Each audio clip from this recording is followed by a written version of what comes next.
عشق سے خالی جن کے سینے ہوتے ہیں وہ بینے ہو کر بھی نابینے ہوتے ہیں، وہ بینے ہو کر بھی نابینے ہوتے ہیں۔ اور اگلی بات، محفل نعت سجاتے ہیں بس وہی لوگ، محفل نعت سجاتے ہیں بس وہی لوگ جن کے دل ہر وقت مدینے ہوتے ہیں، جن کے دل ہر وقت مدینے ہوتے ہیں۔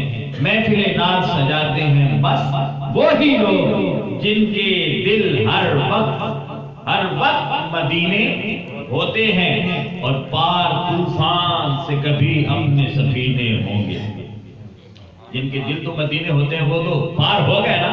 تو نیازی عبدالستار نیازی کہتے ہیں کبھی ایسا ہوگا کہ پار طوفان سے کبھی اپنے سفینے ہوں گے، پار طوفان سے کبھی اپنے سفینے ہوں گے، میری پلکوں پہ محبت کے نگینے ہوں گے، میری پلکوں پہ محبت کے نگینے ہوں گے۔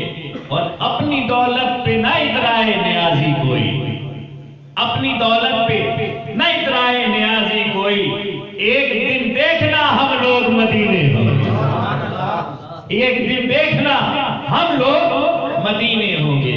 آئیے تاجدار مدینہ جو دراصل تاجدار کائنات ہے، اور جو اصل میں تاجدار مکان و لامکان ہے، اور جو اصل میں تاجدار مخلوقات تاجدار مخلوقات ہیں، یہ بھی ایک طرح کا، جب ہم کہتے ہیں تاجدار مدینہ تو یہ بھی اہل عشق جو ہیں وہ اسے بھی گستاخی کہتے ہیں کہ اللہ رب العزت نے پوری مخلوقات کا تاجدار بنایا ہے، اور آپ ان کی شان کو محدود کر کے ایک شہر کا تاجدار بنا دیتے ہیں۔ بات سمجھ آئی میری کہ اللہ نے تو آقا کو، اپنے محبوب کو، اپنی ذات کے علاوہ پوری کائنات، اور کائنات نہیں بلکہ تمام تر مخلوقات کا تاجدار بنایا ہے۔ اور ہم کیا کہہ دیتے ہیں؟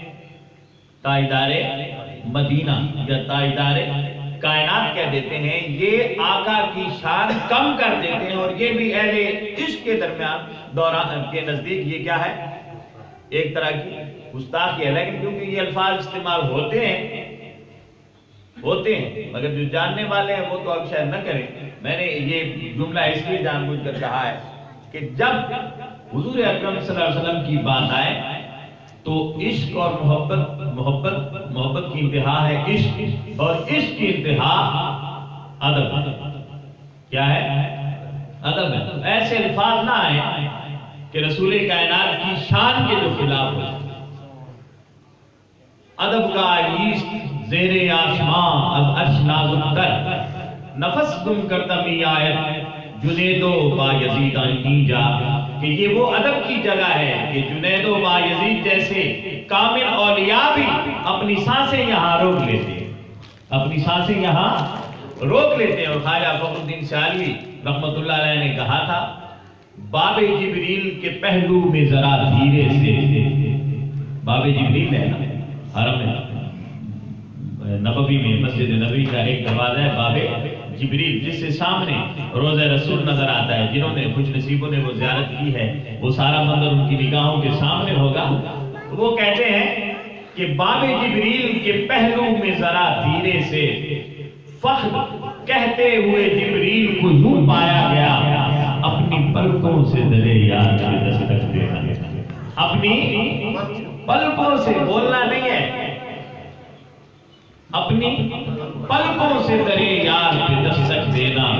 اونچی آواز ہوئی عمر کا سرمایہ گیا، اونچی آواز ہوئی عمر کا سرمایہ ہو گیا۔ اور یہ بات صرف شعر کی حد تک نہیں ہے۔ یا ایھا الذین آمنوا لا ترفعوا اصواتکم فوق صوت النبی، کہ اے ایمان والو نبی کی آواز سے اونچی تمہاری آواز نہ ہونے پائے، کیونکہ اونچی آواز میں ان تخبط اعمالکم، تمہارے سارے اعمال دنیا بھر کی جو کمائیاں تھی دنیا و آخرت کے لیے ساری کی غارت ہوگی۔ وانتم لا تشعرون، اور تمہیں اس کی سمجھ ہی نہیں آئے گی، پتہ ہی نہیں چلے گا، شعور ہی نہیں رہے گا کہ میرا کچھ گم ہوا ہے کہ نہیں۔ احساس احساس زیادہ ختم ہو جاتا ہے، اونچی آواز ہوئی، عمر کا سرمایہ گیا۔